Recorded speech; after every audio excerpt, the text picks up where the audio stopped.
Hi friends, and welcome back to my vlog channel. And today I'm crafting. I have been working on this since like 7 o'clock this morning. I did take a break to go get a few things, and I couldn't find what I wanted.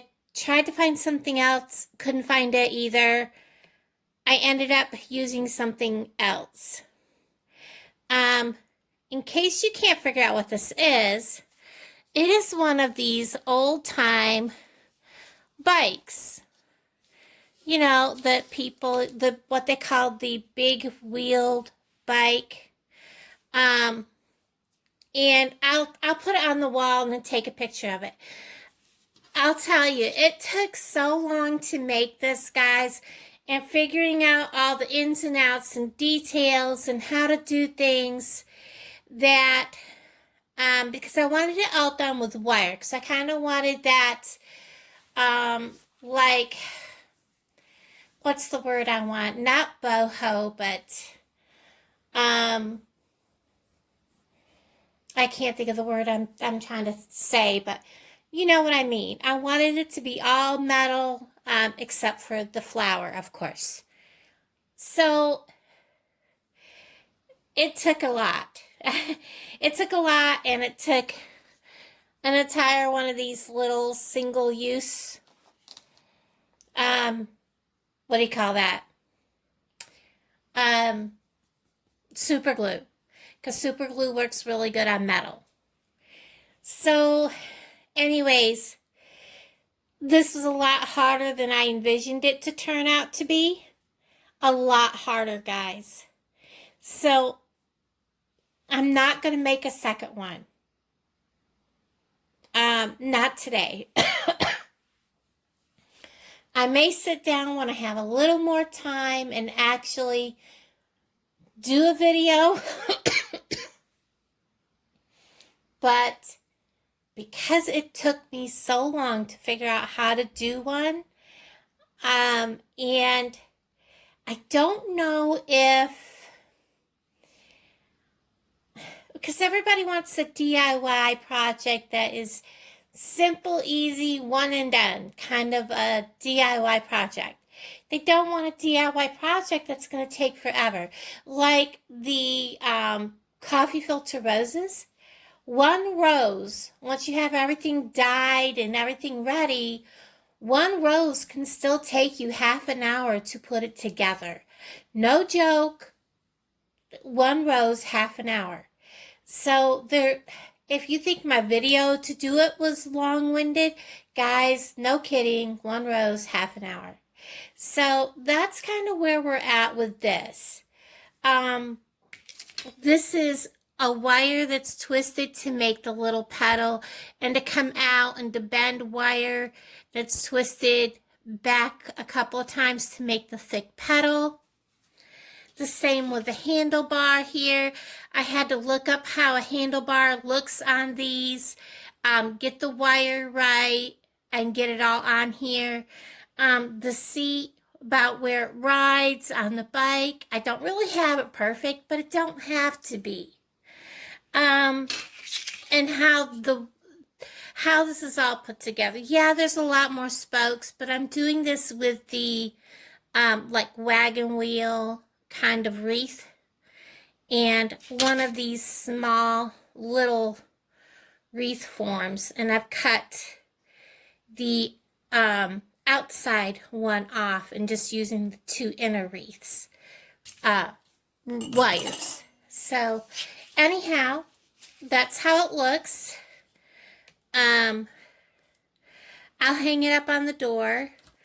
I want to give you a close-up of how the handlebar looks, and it's kind of curved back, how the pedal actually comes up from the center spoke, which is actually a bolt that is super glued in with a washer on the back, and it actually comes up, can't really tell on the video, quite a ways to come up to meet the foot. Now, normally there would be two, but because this is going against a wall, there's only one. And then the back wheel, as you can see, I have an extra wire that goes across that the flower, I pulled the claw clip off. I have an extra green wire that goes across that you can't see. It is also super glued in place, and then I've glued the flower on and an extra glue with a piece of ribbon over top to help give it durability, and it will just hang on a wall. It is just that simple.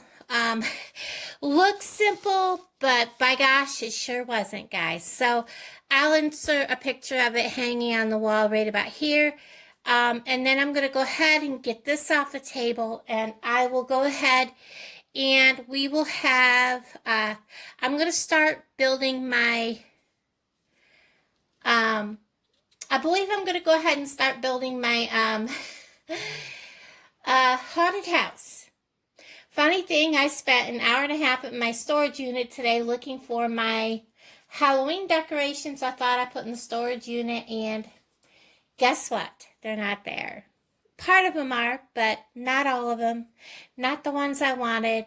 You know, the ones I craft with. So there's that. But it's okay. I'll figure it out. It's been one of those days, guys. So we're going to go ahead. I'm going to show you how to draw out your Halloween house. And so you can make a little witch's house. So hold on with me.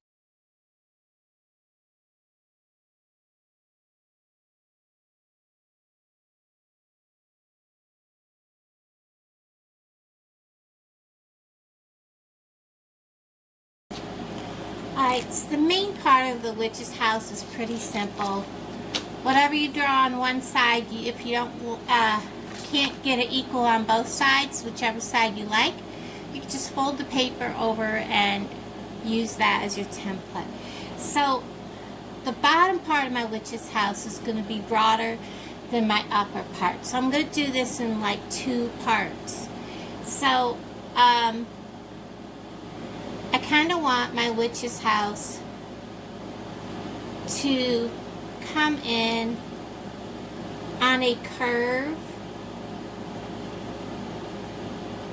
on the downstairs, and I want I'm just going to bring this up, and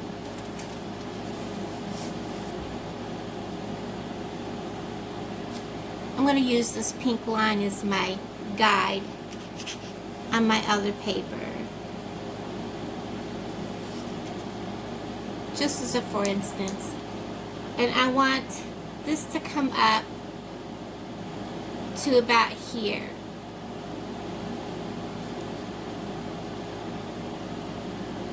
And this is going to be the downstairs part of my witch's house.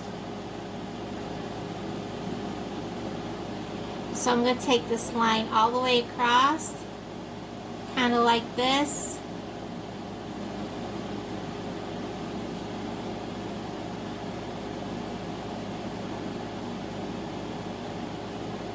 And bring it so that it can be equal. Well, when I fold this in half, I'll know where to go. I'll take just like this, just go kind of across like this. And I want to come 1, 2, 1, 2, and then this big empty space.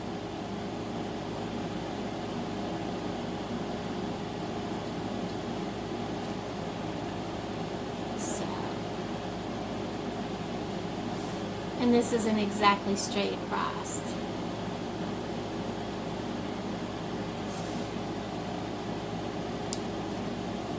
Like I said, you can fold this in half and make sure that you have your line straight when you fold it.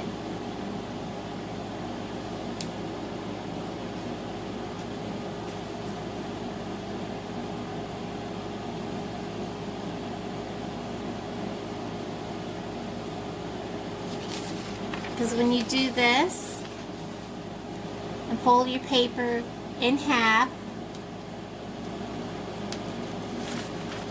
perfectly.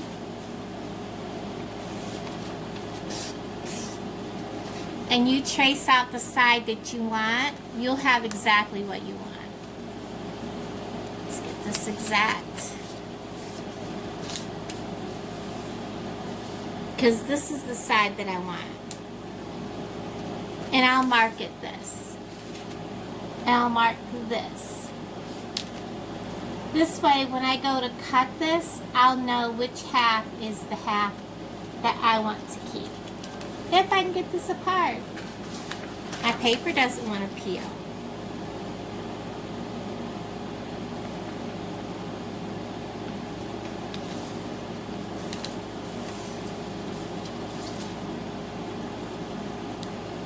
So this will be where I want to cut, because this actually hooks onto here like so.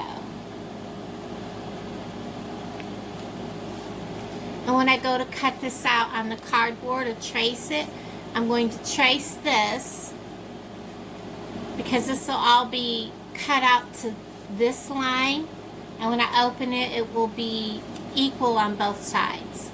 So when I go to trace it onto my heavy black board, it'll all be even. So that is my downstairs.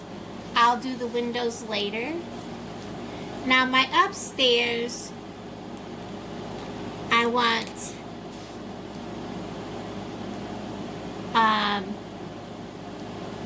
my roof line to be a little like this and hang out, and then I want this to come in.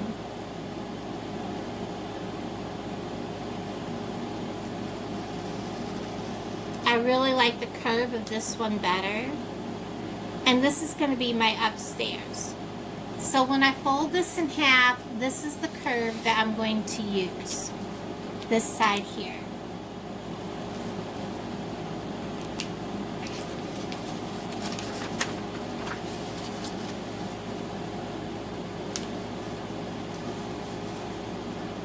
Now I'm not going to fold this paper exactly in half, because I want to fold it at the peak of the house. And this is the half that I want to cut by and go by as my template. So when I put this house together and I put it all in one piece, when I open this all up, this will be my roof, my upstairs. And I may have to make this a little narrower, but we'll see as I get going. Now, I have a little trick for you. Do you remember all the ribbon containers?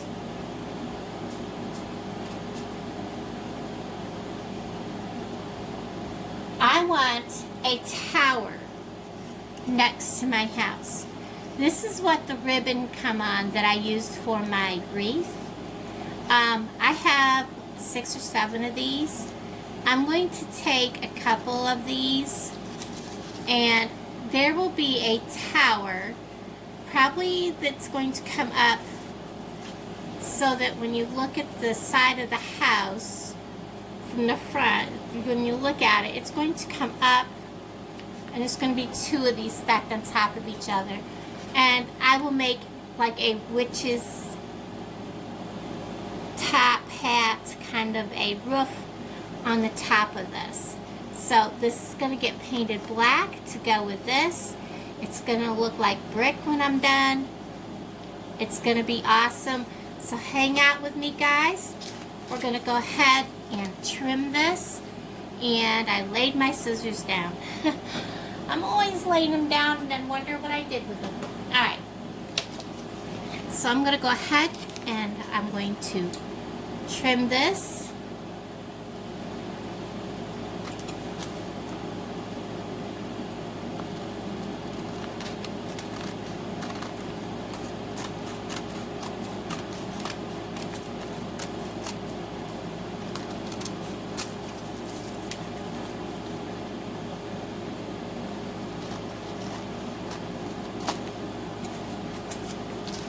Rid of my scrap paper for the moment.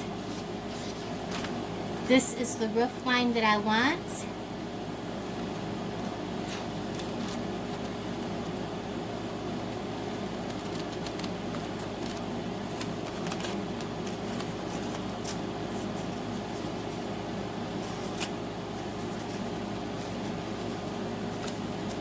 And what I'm going to do is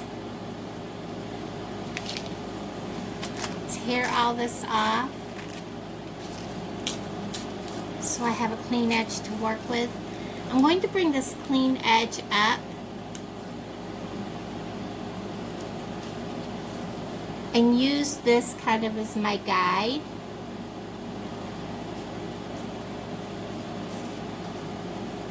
To give me something to cut straight across with.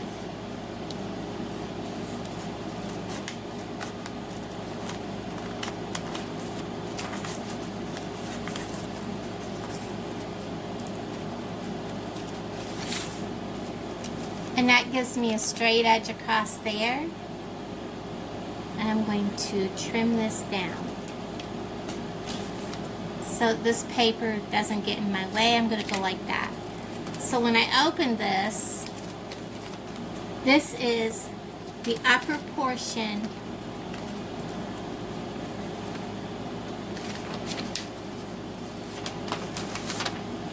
of my witch's house when I put this on the pink line.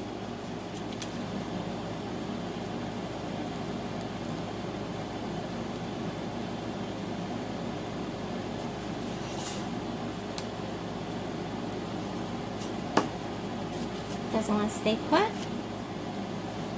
All I have to do is match these lines up.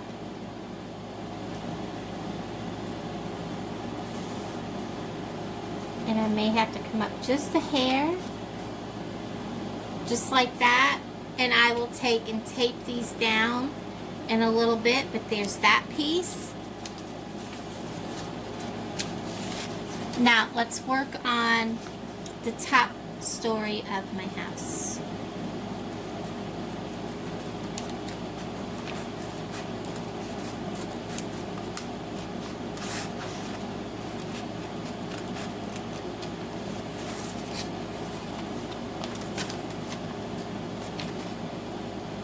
Cut across here.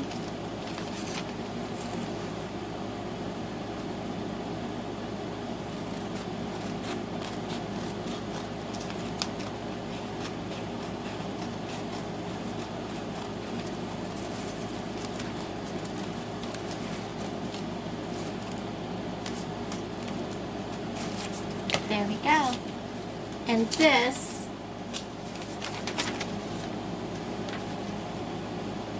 once we get this all lined up, and this isn't going to be perfect yet, guys, because I don't have it fastened together, we'll be sitting on the very top of my witch's house like that. Okay? Now I'm going to pause you while I get my black cardboard out and we'll trim this down.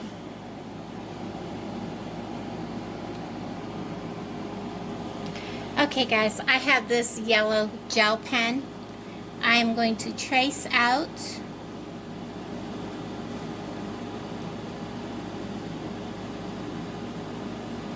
and don't worry if your measurements aren't exactly perfect, because you know what? This is a witch's house. And it doesn't have to be perfect.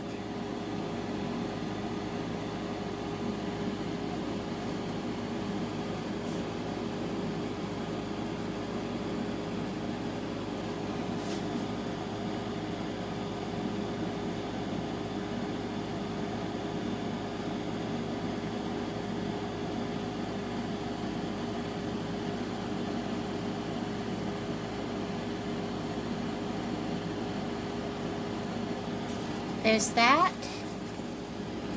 and I will come in and trace this.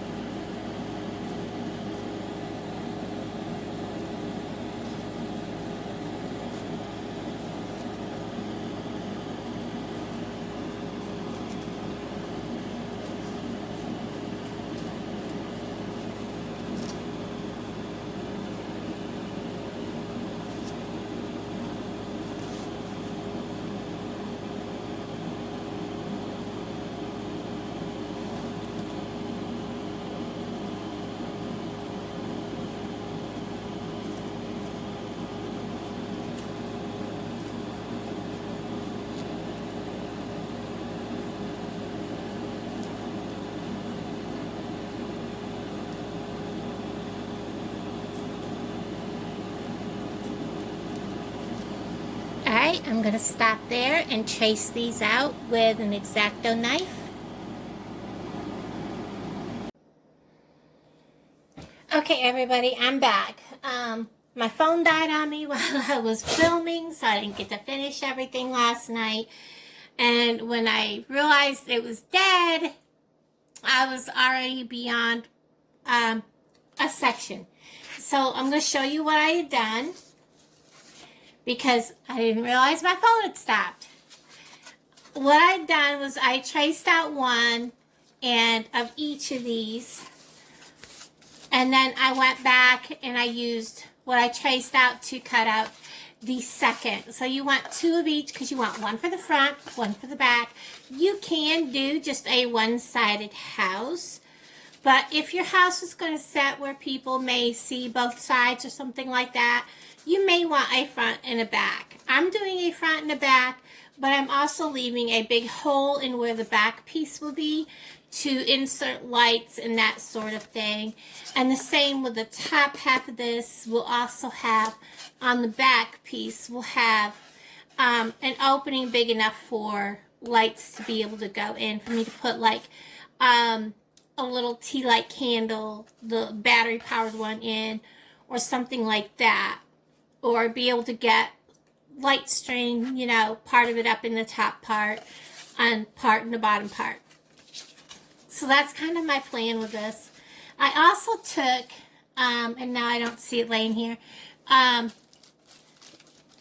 these really thin wires that you use to make stems and stuff from Walmart.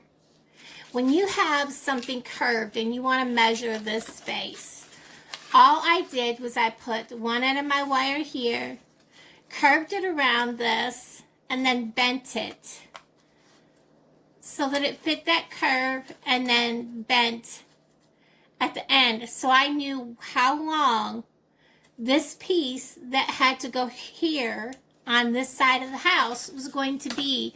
And then I straightened it because I had this marked. I don't know, I put my piece of wire someplace out of the way. And then I took and straightened this back out. And then used this to measure how tall these walls had to be. And that's how I measured the length to make this edge of the wall. Then after I cut them, I could curve these walls so that they fit. And when you're curving, you'll know when you got the curve right, because it will fit perfectly on your house. This one might be a little tall, and you can trim it to fit if you need to, but you'll be so much closer than trying to figure it out by hand or cutting it too long or too short. Because you can take some off, but you can't add. Not very easily. And it might look a little crappy. I think this one was actually cut a little better. But I would rather trim off that little hair than, because you see that. And this is how deep my walls are going to be. So knowing how deep my walls are, I still need to, and I did the same with the bottom pieces. I curved this very top. This is going to be my outside wall.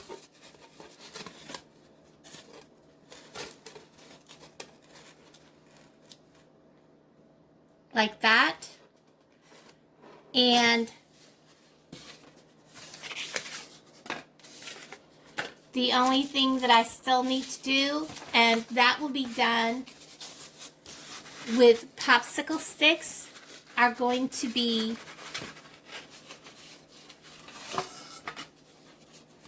because these are going to be my walls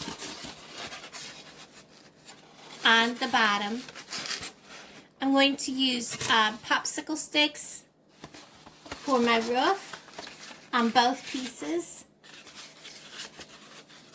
This is all going to be done with popsicle sticks along here, painted black. and along here, and part of this that is going to support these. You can use a piece of board. I'll look and see how my popsicle sticks are. If they're long enough, I will use them. If not, I'll go ahead and use board. But I really wanted to use popsicle sticks on all of this. But we'll see what happens. Come back for the next video, because I don't want to make this too long, on putting together our house, planning our doors and windows, and building the house itself, and putting the roof on. Everybody, thanks for hanging out with me. I've enjoyed my time with you, and part 2 will be coming in a couple of days. Bye, guys.